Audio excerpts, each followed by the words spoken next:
Храп, он всем надоел. Какие есть способы, чтобы с ним побороться, так, чтобы не надо было сильно заморачиваться? Капа от храпа. Это миниатюрное решение, которое помогает предупредить храп. Недавно я увидел передачу, в которой рассказывали про капы мои коллеги, хвалили их, где-то рассказывали про минусы, где-то про плюсы, и мне пришли вопросы, что это такое от моих пациентов, почему я не могу это использовать, можно ли мне, какие плюсы, какие минусы, чуть подробнее. Окей, мне понравилась и симпатична эта идея, когда происходит такая популяризация медицинских средств, а капа – это медицинское устройство.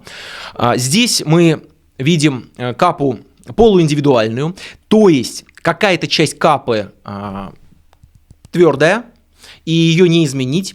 Но если мы положим эту капу в воду горячую, зеленые части станут мягкими, можно ее прикусить, и, соответственно, она будет ваши зубы обволакивать и удерживать нижнюю челюсть. Каким образом? Мы вставляем капу на верхнюю челюсть и этим упором не даем нижней западать.